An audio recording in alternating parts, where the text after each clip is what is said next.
Socrates, why have you come at this hour, Crito? It must be quite early. Crito, yes, certainly. Sog, what is the exact time? Cr, the dawn is breaking. Soc, I wonder the keeper of the prison would let you in. Cr, he knows me because I often come, Socrates, moreover, I have done him a kindness. Soc, and are you only just come? Cr, no, I came some time ago. Soc, then why did you sit and say nothing, instead of awakening me at once? Cr, why indeed, Socrates, I myself would rather not of all this sleeplessness and sorrow, but I have been wondering at your peaceful slumbers, and that was the reason why I did not awaken you, because I wanted you to be out of pain. I have always thought you happy in the calmness of your temperament, but never did I see the like of the easy, cheerful way in which you bear this calamity. Soc, why, Crito, when a man has reached my age, he ought not to be repining at the prospect of death. Cr, and yet other old men find themselves in similar misfortunes, and age does not prevent them from repining. Soc, that may be, but you have not told me why you come at this early hour.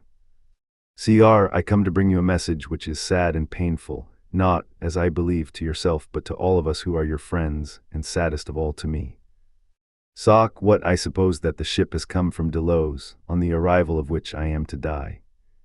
Cr, no, the ship has not actually arrived, but she will probably be here today, as persons who have come from Sunium tell me that they have left her there, and therefore tomorrow, Socrates, will be the last day of your life.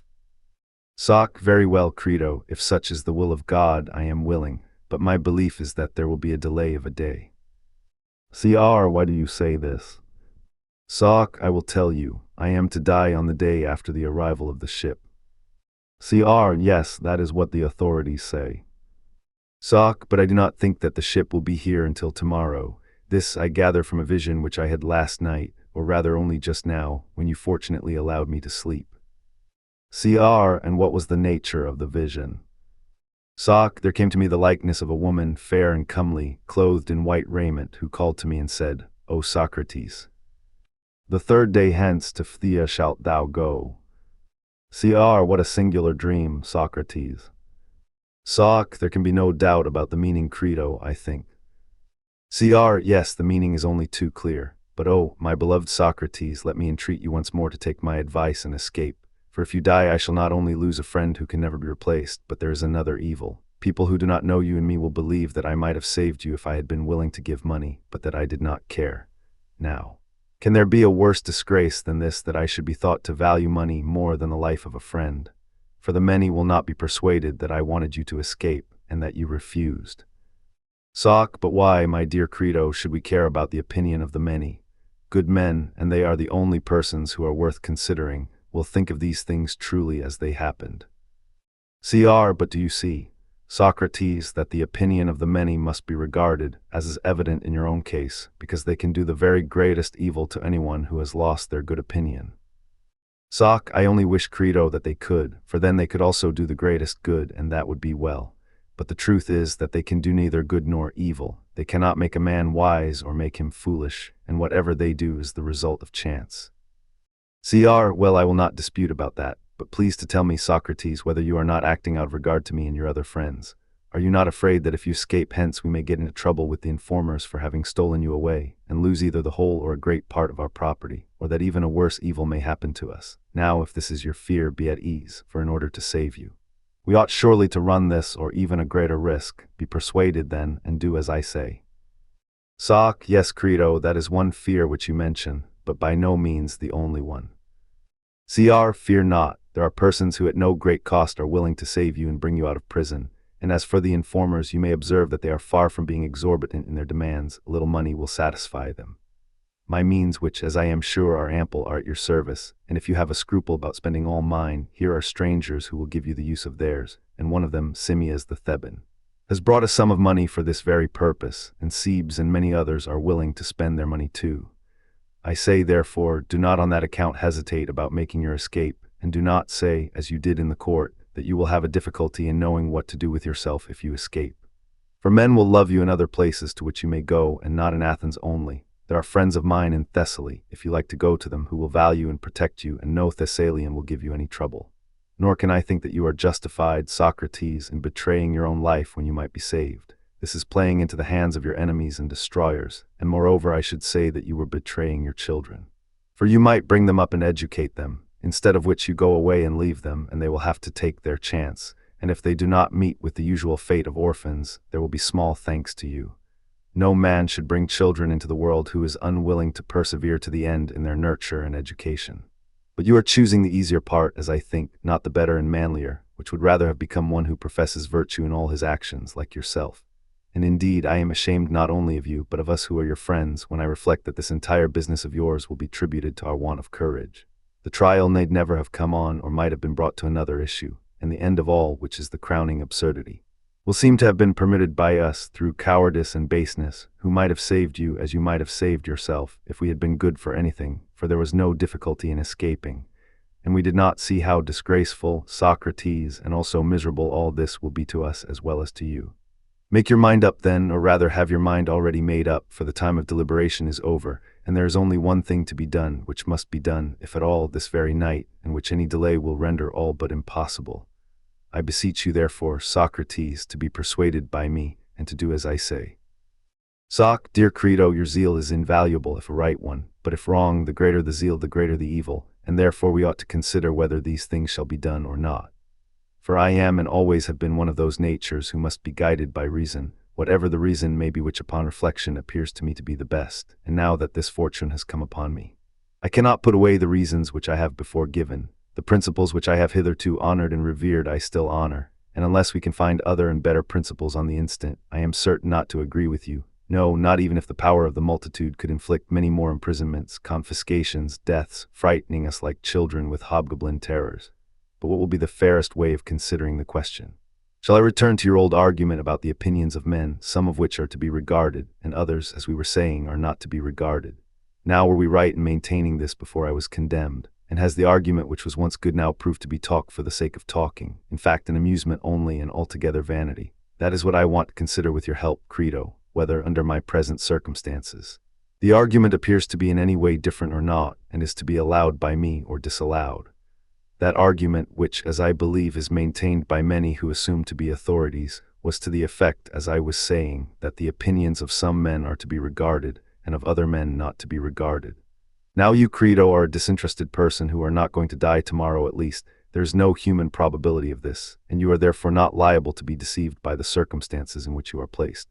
Tell me then whether I am right in saying that some opinions, and the opinions of some men only, are to be valued, and other opinions, and the opinions of other men, are not to be valued. I ask you whether I was right in maintaining this. Cr. Certainly. Soc. The good are to be regarded, and not the bad. Cr. Yes.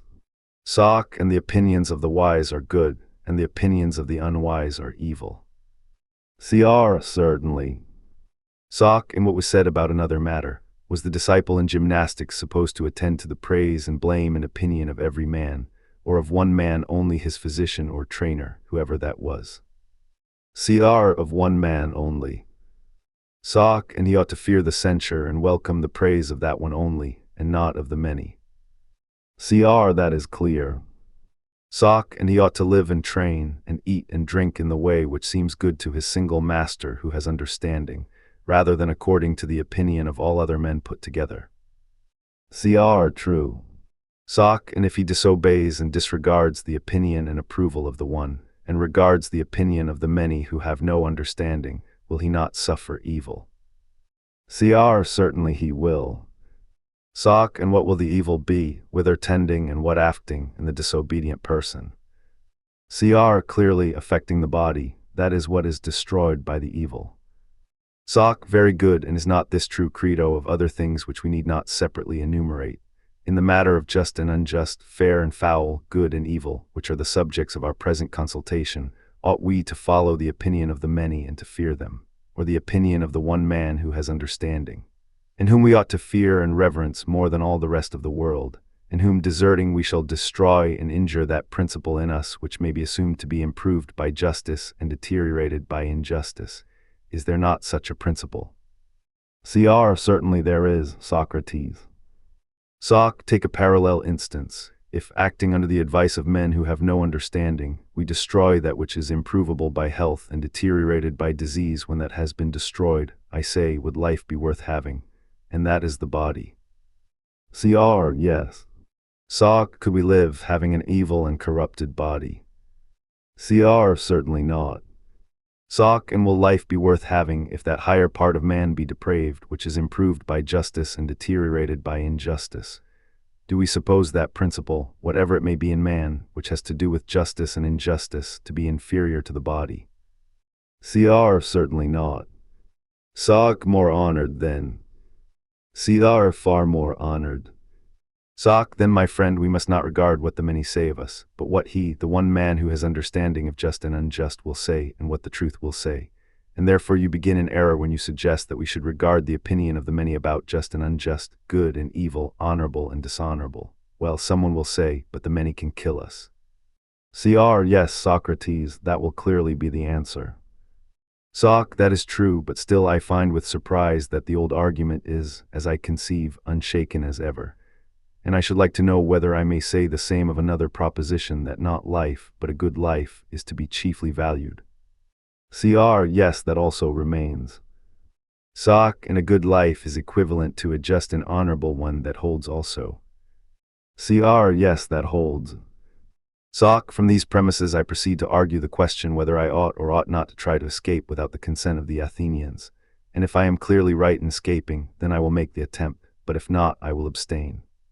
The other considerations which you mention, of money and loss of character and the duty of educating children, are, I fear, only the doctrines of the multitude, who would be as ready to call people to life, if they were able, as they are to put them to death, and with as little reason.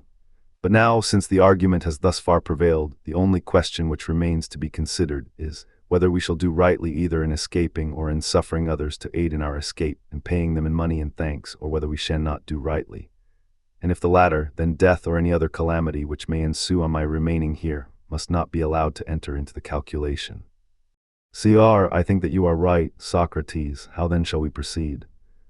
Soc, let us consider the matter together, and do you either refute me if you can, and I will be convinced, or else cease, my dear friend, from repeating to me that I ought to escape against the wishes of the Athenians.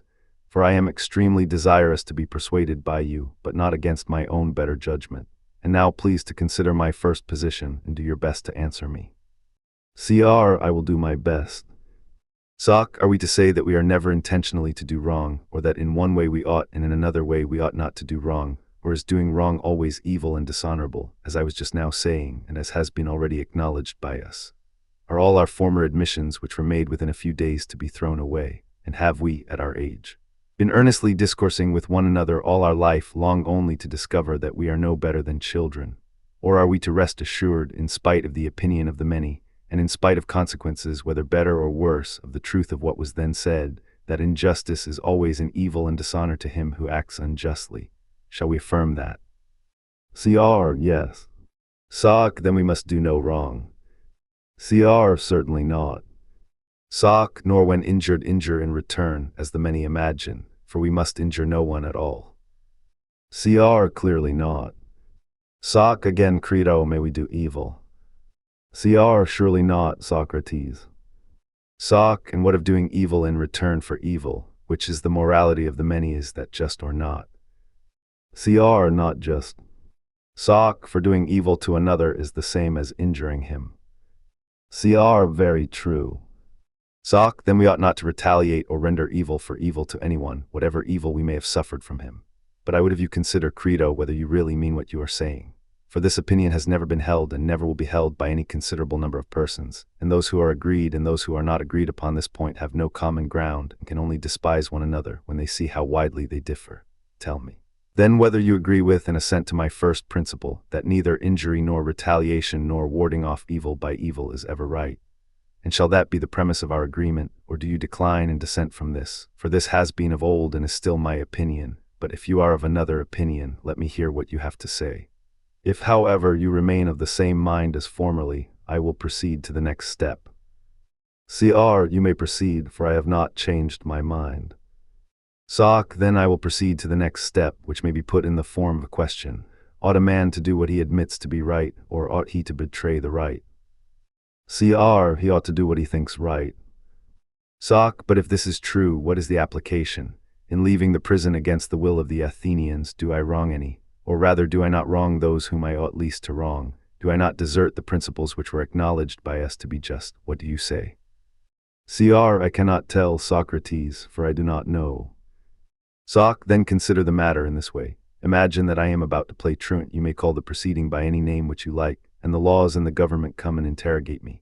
Tell us, Socrates, they say, what are you about? Are you going by an act of yours to overturn us the laws and the whole state as far as in you lies? Do you imagine that a state can subsist and not be overthrown, in which the decisions of law have no power, but are set aside and overthrown by individuals? What will be our answer, Crito, to these and the like words? Anyone, and especially a clever rhetorician, will have a good deal to urge about the evil of setting aside the law which requires a sentence to be carried out, and we might reply, yes, but the state has injured us and given an unjust sentence.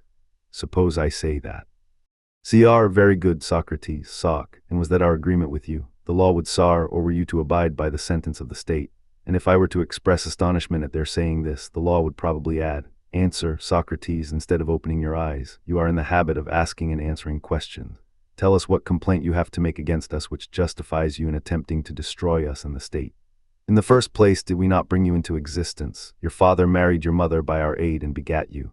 Say whether you have any objection to urge against those of us who regulate marriage. None, I should reply, or against those of us who regulate the system of nurture and education of children in which you were trained. Were not the laws who have the charge of this, right in commanding your father to train you in music and gymnastic? Right, I should reply. Well then, since you were brought into the world and nurtured and educated by us, can you deny in the first place that you are our child and slave, as your fathers were before you? And if this is true, you are not on equal terms with us, nor can you think that you have a right to do to us what we are doing to you. Would you have any right to strike or revile or do any other evil to a father or to your master, if you had one, when you have been struck or reviled by him, or received some other evil at his hands? You would not say this. And because we think right to destroy you, do you think that you have any right to destroy us in return, and your country as far as in you lies? And will you, O professor of true virtue, say that you are justified in this? Has a philosopher like you failed to discover that our country is more to be valued and higher and holier far than mother or father or any ancestor, and more to be regarded in the eyes of the gods and of men of understanding? Also to be soothed and gently and reverently entreated when angry, even more than a father, and if not persuaded, obeyed. And when we are punished by her, whether with imprisonment or stripes, the punishment is to be endured in silence. And if she leads us to wounds or death in battle, thither we follow as is right. Neither may anyone yield or retreat or leave his rank, but whether in battle or in a court of law or in any other place, he must do what his city and his country order him, or he must change their view of what is just. And if he may do no violence to his father or mother, much less may he do violence to his country. What answer shall we make to this, Crito? Do the laws speak truly, or do they not? Cr. I think that they do. Soc. Then the laws will say, consider, Socrates, if this is true, that in your present attempt you are going to do us wrong. For after having brought you into the world and nurtured and educated you, and given you and every other citizen a share in every good that we had to give, we further proclaim and give the right to every Athenian, that if he does not like us when he has come of age and has seen the ways of the city, and made our acquaintance, he may go where he pleases and take his goods with him, and none of us laws will forbid him or interfere with him. Any of you who does not like us in the city, and who wants to go to a colony or to any other city, may go where he likes and take his goods with him. But he who has experience of the manner in which we order justice and administer the state and still remains, has entered into an implied contract that he will do as we command him. And he who disobeys us is, as we maintain, thrice wrong. First, because in disobeying us he is disobeying his parents. Secondly, because we are the authors of his education. Thirdly, because he has made an agreement with us that he will duly obey our commands. And he neither obeys them nor convinces us that our commands are wrong, and we do not rudely impose them, but give him the alternative of obeying or convincing us. That is what we offer, and he does neither. These are the sort of accusations to which, as we were saying, you, Socrates, will be exposed if you accomplish your intentions, you, above all other Athenians. Suppose I ask, why is this? They will justly retort upon me that I, above all other men, have acknowledged the agreement. There is clear proof. They will say, Socrates, that we in the city were not displeasing to you. Of all Athenians, you have been the most constant resident in the city, which, as you never leave, you may be supposed to love. For you never went out of the city either to see the games, except once when you went to the isthmus, or to any other place unless when you were on military service. Nor did you travel as other men do, nor had you any curiosity to know other states or their laws. Your affections did not go beyond us and our state. We were your especial favorites, and you acquiesced in our government of you, and this is the state in which you begat your children, which is a proof of your satisfaction. Moreover, you might, if you had liked, have fixed the penalty at banishment in the course of the trial. The state which refuses to let you go now would have let you go then. But you pretended that you preferred death to exile, and that you were not grieved at death. And now you have forgotten these fine sentiments, and pay no respect to us, the laws, of whom you are the destroyer, and are doing what only a miserable slave would do, running away and turning your back upon the compacts and agreements which you made as a citizen. And first of all answer this very question: are we right in saying that you agreed to be governed according to us in deed, and not in word only? Is that true or not? How shall we answer that, Crito? Must we not agree? Cr. There is no help, Socrates. Soc. Then will they not say, you, Socrates, are breaking the covenants and agreements which you made with us at your leisure, not in any haste or under any compulsion or deception, but having had 70 years to think of them, during which time you were at liberty to leave the city, if we were not to your mind, or if our covenants appeared to you to be unfair. You had your choice, and might have gone either to Lacedaemon or Crete, which you often praise for their good government, or to some other Hellenic or foreign state, whereas you, above all other Athenians, seem to be so fond of the state, or in other words of us her laws, for who would like a state that has no laws, that you never stirred out of her. The halt, the blind, the maimed were not more stationary in her than you were. And now you run away and forsake your agreements. Not so, Socrates, if you will take our advice, do not make yourself ridiculous by escaping out of the city. For just consider, if you transgress and err in this sort of way, what good will you do either to yourself or to your friends? That your friends will be driven into exile and deprived of citizenship, or will lose their property, is tolerably certain. And you yourself, if you fly to one of the neighboring cities, as for example Thebes or Megara, both of which are well-governed cities, will come to them as an enemy, Socrates, and their government will be against you.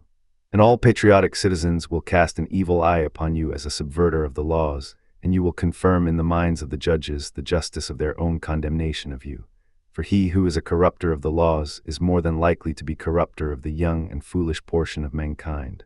Will you then flee from well-ordered cities and virtuous men?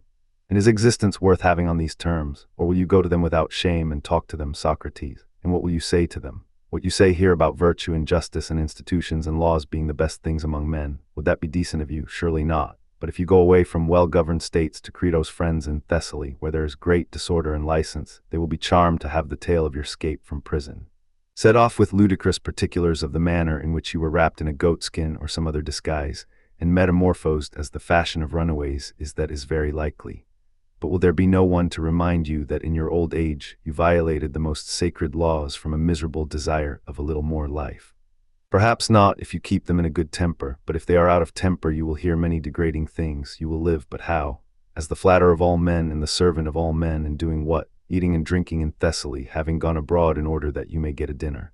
And where will be your fine sentiments about justice and virtue then? Say that you wish to live for the sake of your children, that you may bring them up and educate them. Will you take them into Thessaly and deprive them of Athenian citizenship? Is that the benefit which you would confer upon them? Or are you under the impression that they will be better cared for and educated here if you are still alive, although absent from them, for that your friends will take care of them?